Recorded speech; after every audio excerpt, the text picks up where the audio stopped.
This is the gospel according to the IRS, Breaking Points and Church Financial Updates. And now, here's the authority, Dr. Michael Chitwood and Breaking Points. I'm Michael Chitwood. Welcome to Breaking Points, and we have some hot tax tips for you today. Grab your pad and pen, and let's get started. I told you that we was going to be talking about your church corporate documents. So at the top of your pad there, in this important impact segment, I want you to put down church corporate documents or church documents. Does a corporation exist only on paper? Usually the organizational instruments or corporate documents is a legal document from a legal standpoint, and the most important part of your church are considered to be the articles of incorporation. Grab a pad and pen. Number one, church corporate documents. Number two, articles of incorporation. I want to give you 4 important points. And right below that, I want you to put in there kind of like birth certificate. Birth certificate of the church. The church's organizational instrument is nothing but the birth certificate of when the birth began of your church. And that's important, ladies and gentlemen. The first thing that you should do when God puts a vision in your heart, when God puts something in you that He wants you to do, the first thing that you can do is to incorporate and become a birth certificate of organizational instrument or your corporate church documents. The reason for that is because in the articles of incorporation, which is recognized in every state now, it's important for you to make sure that you have in there what you're going to do.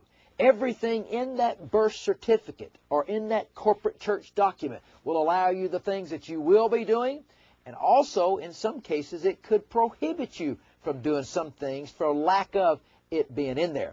So the church's organizational instruments, I want to make sure that you have that down. I'd like to give you these points. Number one, the church's articles of incorporation should have the name and the address of the corporation. The name and the address of the corporation.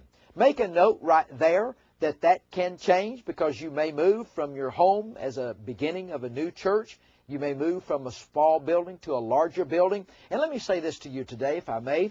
Don't ever think that because you see someone else real big, that can't happen to you. I can name thousands of ministries right now that started small with 3 people and they have 20,000 people today. I can think of a lot of ministries today that never thought that a woman could pastor a church. Now, I'm not going to get off into some ecclesiastical discussion with you about that because I'm not qualified to do that.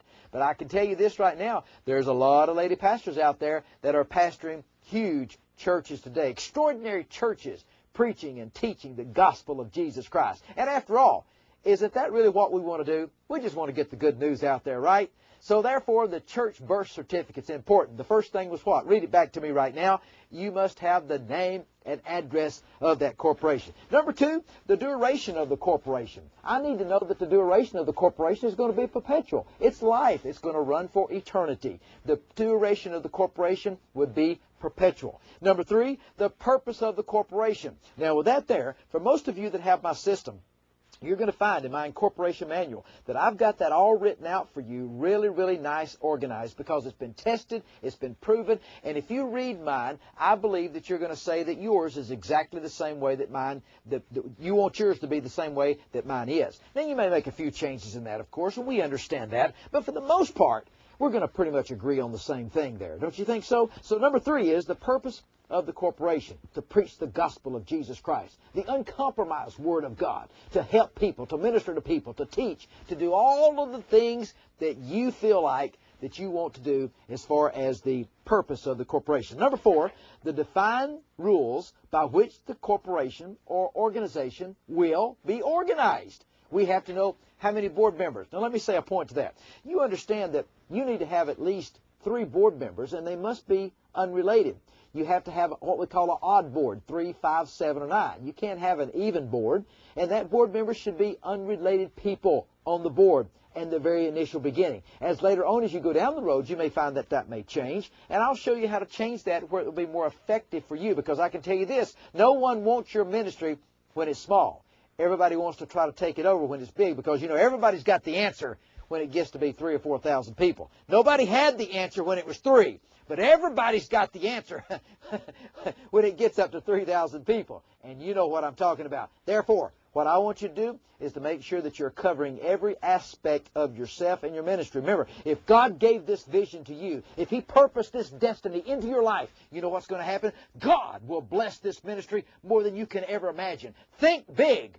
Dream big, because God is with you. If God be for you, pastor, board, church, who in this world can be against you?